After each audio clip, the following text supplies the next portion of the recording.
Mulher de 42 anos, com ferimentos leves a moderados. Não, mentira.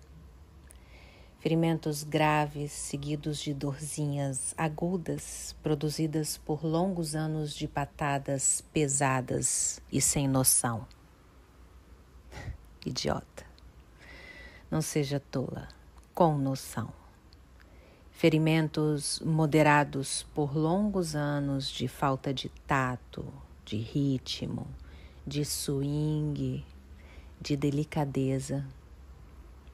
Longos anos de muita performance e pouca conexão.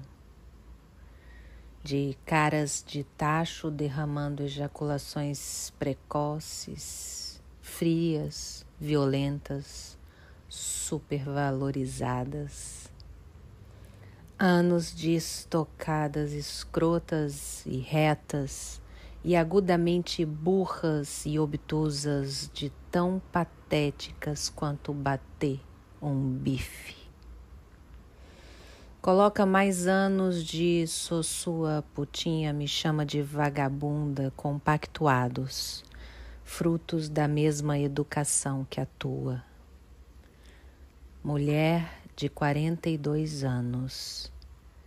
Ferimentos leves, produzidos pela lida diária com olhares que analisam a porra da bunda, o tamanho das tetas, o pedaço inteiro da carne para saber se tá tudo bem nos conformes, dentro da validade, no auge, ladeira abaixo. Mulher, 42 anos. Sem ferimentos de natureza semelhante à anteriormente citada. Agora já apenas marcas, sinais de um corpo que não se pretende mercadoria, de um corpo que agora é, antes e ao mesmo tempo e pro futuro já, reservatório e lugar de passagem, poço e rio.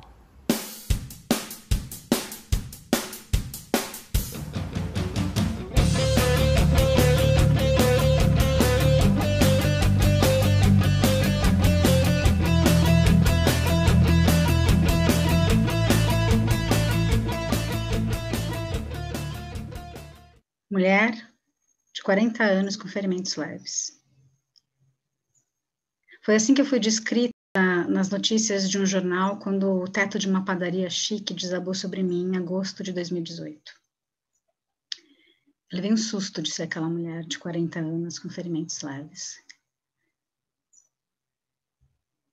Mulher de 40 anos com ferimentos leves. Ferimentos leves. O que eles sabem de mim? Essa frase gerou um deslocamento. E essa frase também gerou um dispositivo de trabalho, um dispositivo de criação aqui nesse trabalho. Foi uma proposição da Sofia que convocou cada uma de nós a se descrever de acordo com a sua identidade de gênero, idade e os ferimentos leves gerados durante a pandemia. Então uma caixa se abriu. Uma caixa se abriu. O exercício era livre, a gente podia fazer o que quisesse,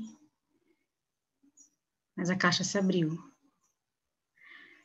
Independente dos ferimentos que acontecem, quando eles acontecem no corpo de uma mulher, eles são minimizados, desvalorizados, desprezados, invisibilizados. E foi isso que a gente não deixou acontecer quando cada uma de nós pôde descrever os seus ferimentos. Infelizmente, é o abuso que faz de nós um couro. É a violência que faz de nós um couro. É o relato de 1, 2, 3, 4, muitos assédios que faz de nós um couro. São ferimentos nada leves que persistem em cada uma de nós. E é sobre um deles que eu vou falar para vocês. Eu vou falar enquanto eu ouço a história de uma outra mulher. E esse também é mais um dos dispositivos desse trabalho, verbatim, que significa dizer exatamente, palavra por palavra, literalmente, como foi dito o relato original. É a voz dela que eu ouço, é a minha voz que vocês ouvem, é a nossa voz que faz de nós um coro.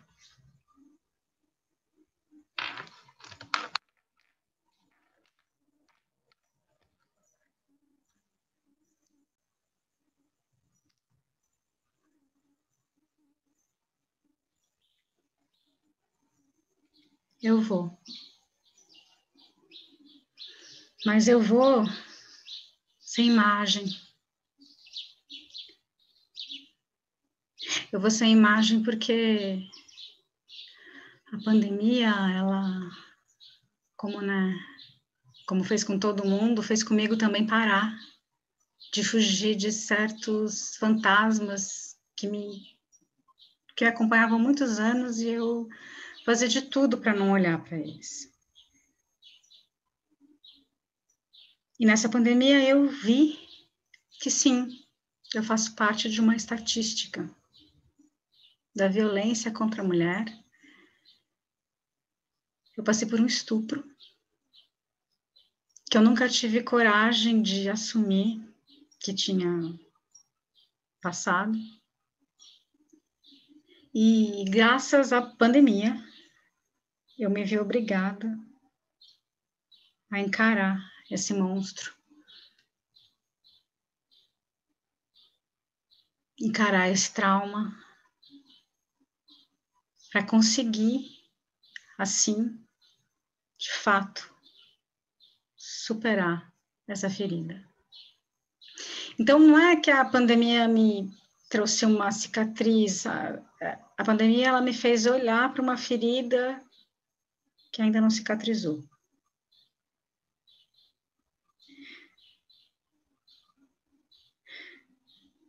E, ao mesmo tempo, ela me fez perceber também como fazer parte de uma estatística e fazer parte de uma estatística sendo mulher revela o tamanho, o absurdo de uma cultura chamada cultura do estupro, que é ignorada e abafada há tantos e tantos séculos na história da humanidade. E essa é uma coisa surpreendente que a pandemia me trouxe também, é o conhecimento, a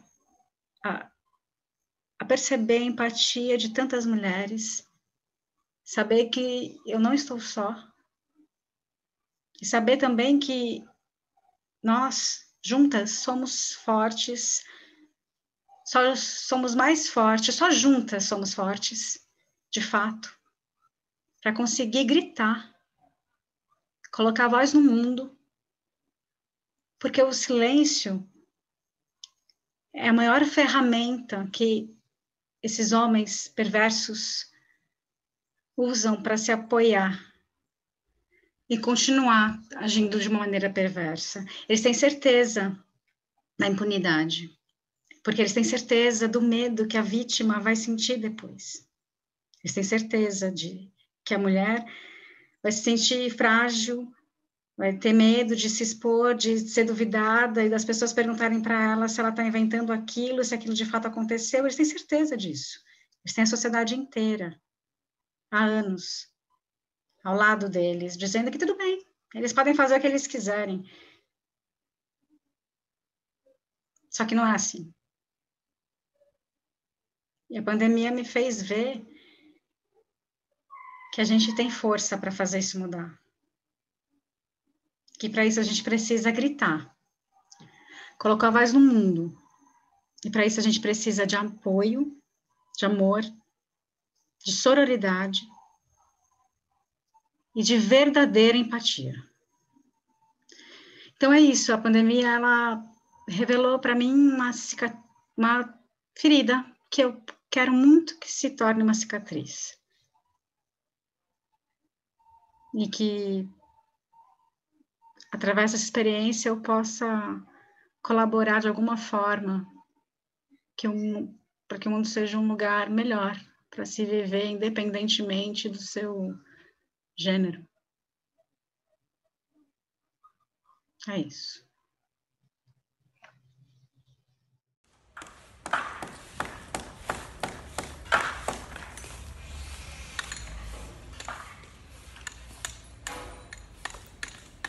Surgia assim a primeira história de violência de gênero compartilhada aqui nesse grupo. A primeira, a segunda, a terceira. As histórias foram se sucedendo num transbordamento de afetos, muitos deles abafados há tempos.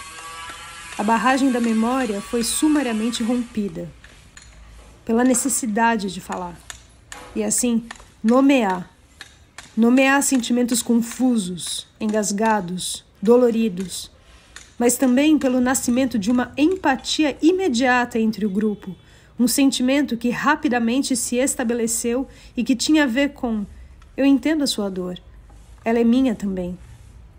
Então, vamos falar sobre isso. Essas dores nos transformaram num coro. Esse coro se afinou nesse tom e já não poderia e não vai mais retroceder.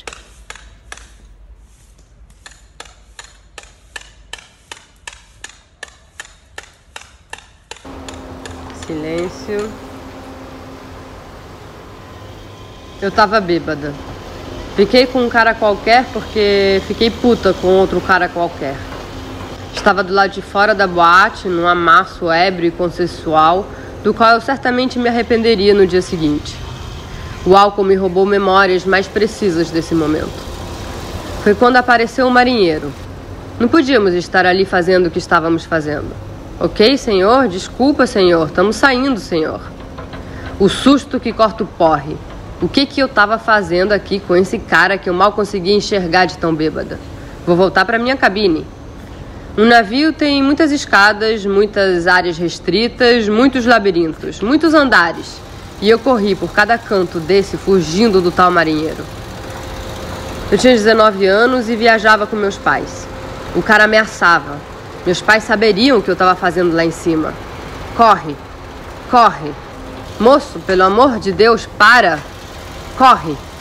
Eu já reconheço tão bem esse caminho, mas correndo e assustada eu não sei mais para que lado ir. Por favor, meus pais não podem saber. Corre, corre. Se eu entrar aí com você, você não fala nada? Eu vou.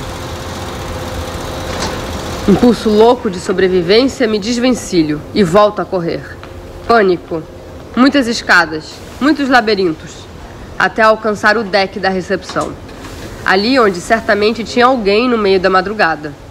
Não alguém para quem eu pudesse contar o que estava acontecendo. A errada era eu de estar me esfregando em um cara qualquer nas áreas comuns. A errada era eu de ter provocado aquilo tudo. Mas ali na recepção eu estava segura, porque não estava mais sozinha. Nossa, moça, tô meio perdida. Minha cabine é tal. Qual é o melhor caminho?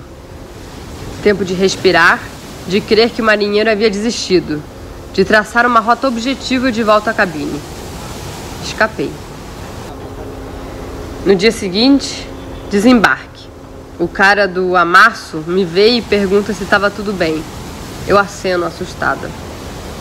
Hoje eu tenho a noção de que ele entendeu o que estava acontecendo, mas eu era só uma garota bêbada, que ele não tinha nenhuma razão de proteger. Obviamente eu não falei nada com meus pais, nem com minhas amigas mais próximas na época. Eu realmente acreditava que a culpa era minha por ter ficado bêbada e me exposto. Mas não era.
Eu tinha 21 anos, eu lembro que era de noite, tava eu e meu ex-namorado na época, estávamos bebendo, comemorando com amigos num bar perto da praia.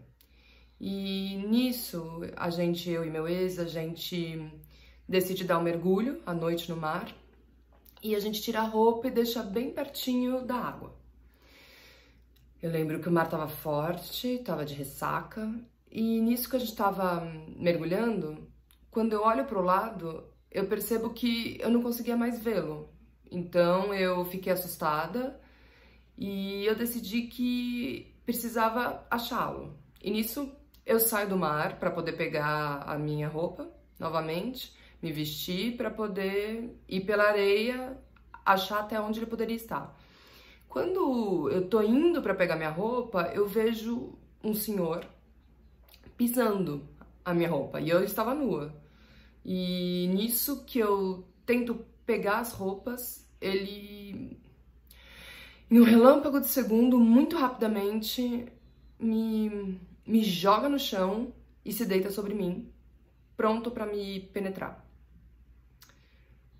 Nisso, a minha reação foi dizer para ele: moço, pelo amor de Deus, eu dou para você. Vai ser muito mais gostoso sem violência. Eu dou para você.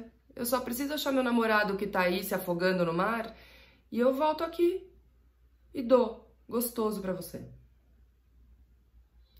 E ele concordou. Nisso eu consigo botar minha roupa e achar o Marco, que era meu ex, o nome dele. Quando eu acho ele, ele tava jogado na praia, completamente, quase afogado, assim, super exaurido, e eu não conseguia dizer nada pra ele naquele momento, porque ele tava naquela situação e eu só queria sair dali. Quando eu olho pra trás, tava lá, aquele cara de novo me esperando eu cumprir minha promessa. Só que agora eu não tava mais sozinha, né? Então, quando eu olho pro cara, sem dizer nada, mas só no olhar, eu disse tudo. Tipo, sai da minha frente, senão eu vou te matar agora mesmo. E ele só ficou olhando, enquanto eu, com meu ex, a gente andava pela praia de volta pro bar.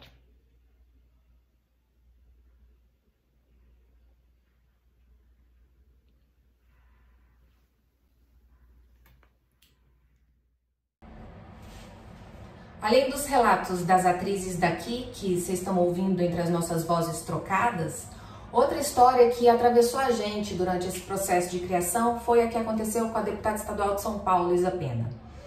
Foi em dezembro de 2020, quando o também deputado Fernando Cury assediou a deputada na Assembleia da Câmara Legislativa de São Paulo, vocês lembram? Foi assim, ele chegou meio que por trás, colocou a mão na lateral do corpo dela, na altura do seio, ou seja, na lateral do seio, o que quer dizer no seio, e foi descendo até chegar à cintura. Ele praticou um dos mais naturalizados assédios sobre o corpo feminino, que é a passada de mão. Na época, eu fiquei me perguntando como é que será que ele vai se defender, né? E aí ele falou: se a deputada Isa Pena se sentiu ofendida com o abraço que eu lhe dei, eu peço desculpa por isso. Abraço. Você acha que foi um abraço? Ele poderia pegar no ombro? Ele poderia dar um tapinha nas costas? 2, 3 tapinhas? A gente sabe que trocar a palavra assédio por eufemismos é o que fazem os agressores e grande parte da mídia.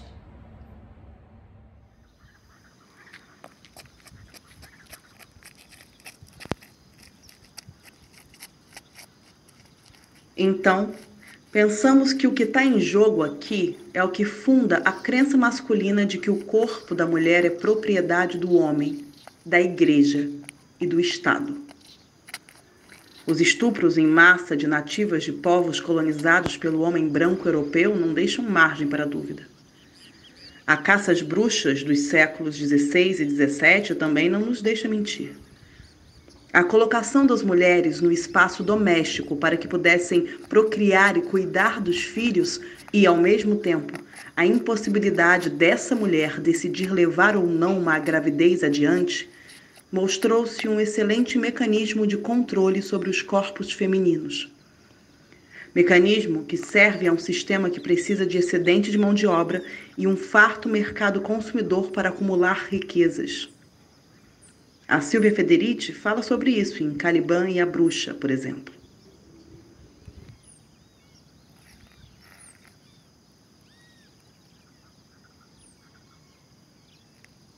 Mas voltemos a Isa. No dia seguinte, ela vai à tribuna pedir ao presidente da Lespe a quebra de protocolo para poder exibir as imagens lá do assédio. A deputada, inclusive, lembra, na ocasião, que um pouco antes da violência institucional sofrida por ela e praticada pelo deputado Fernando Cury, um vídeo dela dançando funk tinha viralizado entre os colegas ali parlamentares, né? Em sua maioria, homens brancos, héteros, cis. Isso. E foi exatamente um desses homens que se sentiu no direito de invadir o seu espaço, corpo, com uma passada de mão. Passada de mão esta, pelo menos na minha opinião, astuciosamente chamada de abraço. Porque um abraço não precisa ocorrer daquela forma, não é verdade? Existem 1000 outras formas muito mais respeitosas de se abraçar uma mulher. Então, as perguntas que ficam são: por que um vídeo da deputada dançando funk viralizou entre os colegas parlamentares? E por que Fernando Cury se sentiu no direito de tocar o corpo de Isa Pena?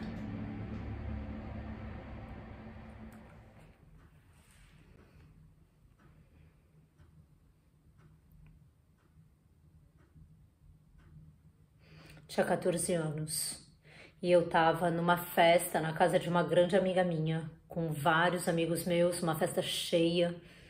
Eu comecei a beber e no final da festa eu já tava bem bêbada, tinha fumado também, tava passando mal sozinha num canto de um quarto. E o irmão dessa minha amiga, ele veio até mim, ele era mais velho, uns 2 anos mais velho, tinha uns 16 anos. E ele me perguntou: você quer ajuda? Você tá bem? Você quer descansar no meu quarto? E eu falei que sim. Ele me carregou, lembro dele me carregando no braço dele. Carregar mesmo, assim, né? Com os 2 braços, eu deitada. E ele me levou até o quarto dele, que era o quarto ao lado, me deitou na cama dele. Eu confiava nele, né? Nem passou pela minha cabeça que algo fosse acontecer. E aí eu só me lembro depois, mais tarde, de alguns flashes, porque eu acho que eu já devia estar meio dormindo, de alguns... Me lembro de um cara sentado numa cadeira, um outro em cima de mim, esse irmão dela do meu lado, um outro cara meio rindo, entrando pela janela do quarto para participar da festa, enfim. E lembro deles tentando arrancar meu vestido, beijar meu peito, e eu lembro de fazer muita força para empurrar eles, lembro muito disso, assim. Mas foram flashes, e quando eu acordei no dia seguinte, eu já tava, acho que sozinha nessa cama.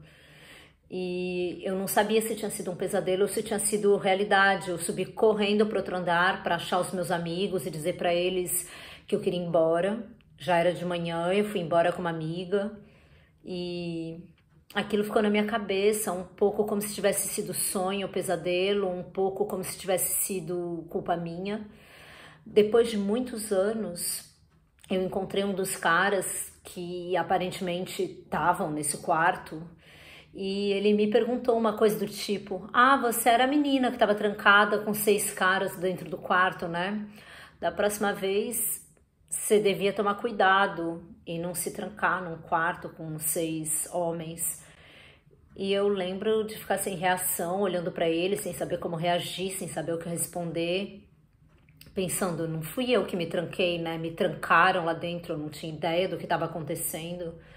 mas eu não consegui responder, não consegui gritar, não consegui ser grossa, acho, não sei, eu não lembro, mas eu acho que eu dei uma risada meio sem graça e saí. E foi aí que eu percebi que não tinha sido um pesadelo, que não tinha sido invenção da minha cabeça, que de fato houve 6 caras em cima de mim, 6 bocas, 6 línguas, 12 mãos tentando me agarrar, que eu não inventei tudo aquilo na minha cabeça. E éramos todos alunos de ótimas escolas particulares, caras. E era isso que essa juventude homem fazia com as meninas que estavam um pouco bêbadas e sem controle, né, do que estava acontecendo com elas. Era isso que esses meninos de ótimas famílias, de colégios tradicionais, faziam com meninas como eu, que também era de uma escola cara, de uma escola boa. Foi esse, na verdade, o coroar do meu ensino médio. Acho que essa foi minha maior aprendizagem no final do ensino médio.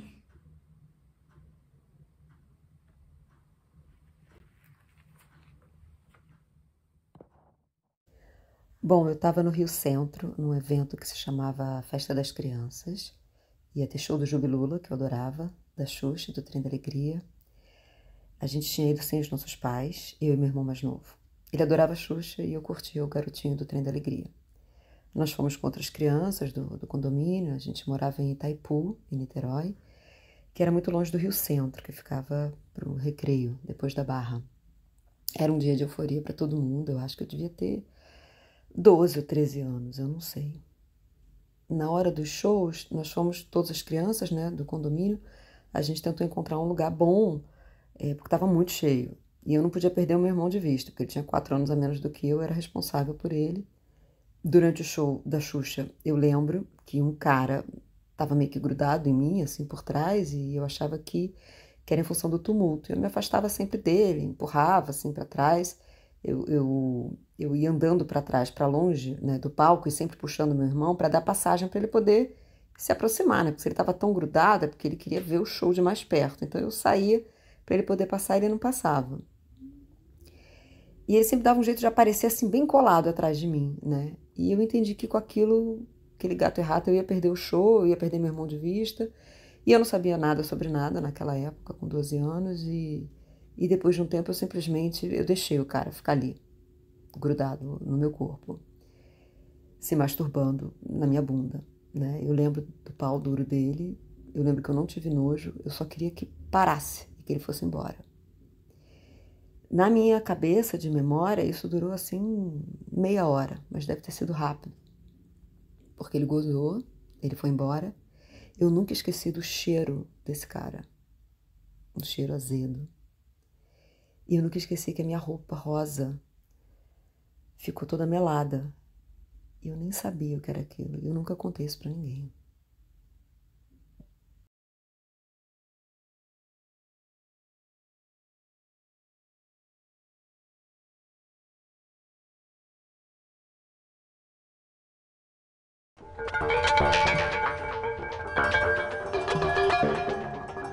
Alguma vez você sentiu a clara impressão de que alguém lhe abriu a carne, puxou os nervos para fora, de uma tal maneira que, muito embora a cabeça ainda fique atrás do rosto, quem pensa por você é o nervo exposto?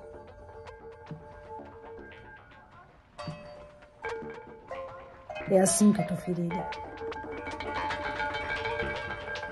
Só que a gente não vai fazer como fez Joana e como fez Medeia, que sacrificaram os próprios filhos, mutilaram a própria carne, não. A gente vai falar. A gente vai denunciar. A gente vai dar nome aos bois, dizendo nome por nome. A gente vai buscar justiça. E a gente vai viver.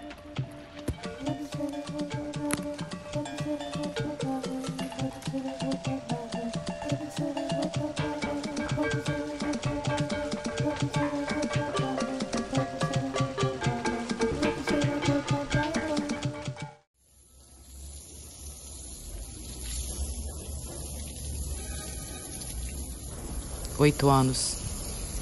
3 garotas da minha escola, mais ou menos da minha idade, ficaram me encurralando para me beijar. Eu fugia. Os adultos que viam a situação achavam engraçado e riam. Eu lembro de fugir ao mesmo tempo que eu também ria. Afinal, eu devia me sentir lisonjeada. 3 garotos queriam me beijar.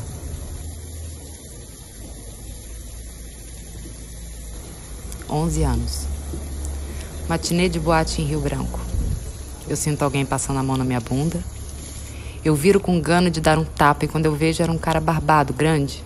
E aí eu não tive coragem de bater na cara dele, com medo que ele revidasse. Mandei ele tomar no cu.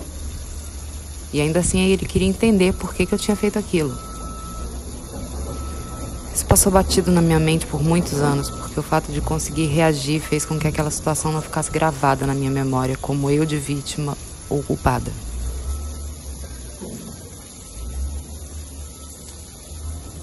Há 16 anos. Voltando da aula de inglês à noite, usando um macacão largo, um moleque vem de bicicleta e passa a mão na minha bunda. Me virei e reagi batendo nele. Ele me bateu de volta. Meus livros caíram no chão e eu só lembro de me perguntar o porquê. O que eu te fiz? Cheguei em casa aos prantos, mas em algum lugar feliz por ter reagido.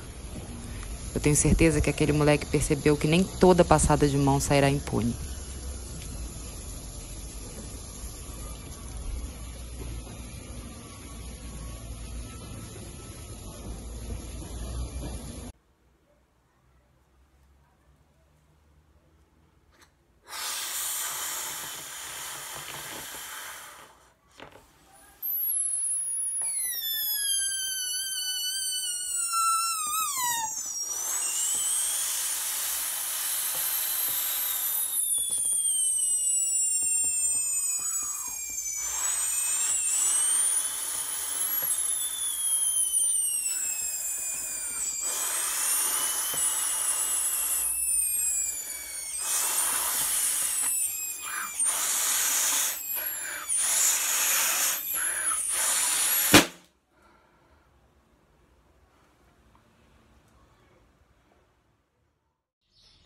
Nosso dia vai chegar, teremos nossa vez, não é pedir demais, eu quero justiça.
Mas a gente vai continuar dançando sim.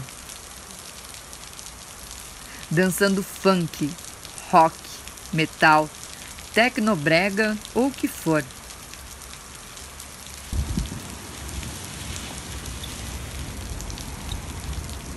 Vamos continuar ocupando as cidades, os parlamentos, as universidades ou os campos.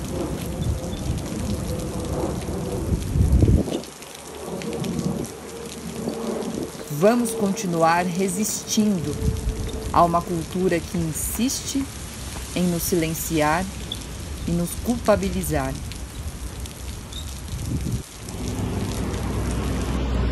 Não nos calaremos, dançaremos.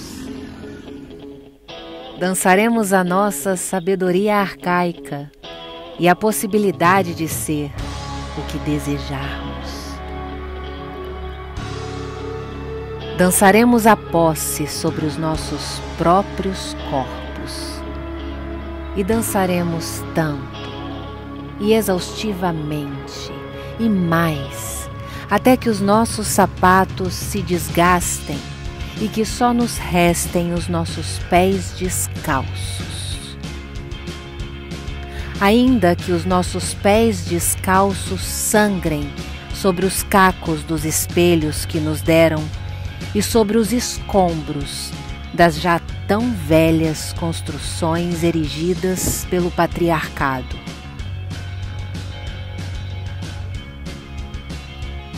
Quem sabe assim possamos ver surgir um mundo são.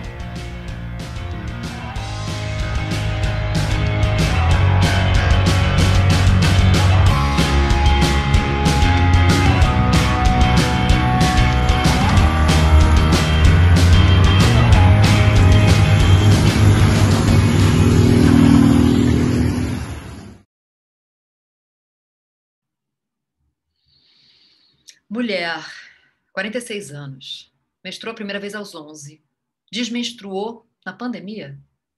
Não sabia o que era menstruação quando aconteceu a primeira vez, era tabu, era sujo, era feio. Melhor não comentar. Mas era sangue mesmo, não era mertiolate. Sangrei sozinha, entenda, ferimentos leves, internos, silêncio. Isso não é importante, tá? Isso não vai passar na televisão. Mas eu percebo agora que talvez esse silêncio seja o mesmo silêncio que tenha considerado sujo, feio, inadequado, inoportuno contar para minha mãe que eu fui abusada assim, por trás, num show infantil aos 11 anos. Que aos 9 um cara me chamou para ver ele tocando punheta no carro, depois aos 27 no ônibus. Que um senador me sentou no colo dele 2 vezes diferentes para passar a mão no meu peitinho. Que o namorado da minha amiga passou a mão na minha bunda, eu não pude contar para ninguém. Que o marinheiro correu atrás de mim num navio porque eu estava bêbada. Que eu quase fui estuprada na praia, mas eu consegui fugir. E que uma vez no ensino médio eu fui levada para um quarto, eu tinha bebido, e um cara se sentiu no direito de convidar os amigos dele e todos eles me estupraram. Porque afinal de contas eu estava bêbada.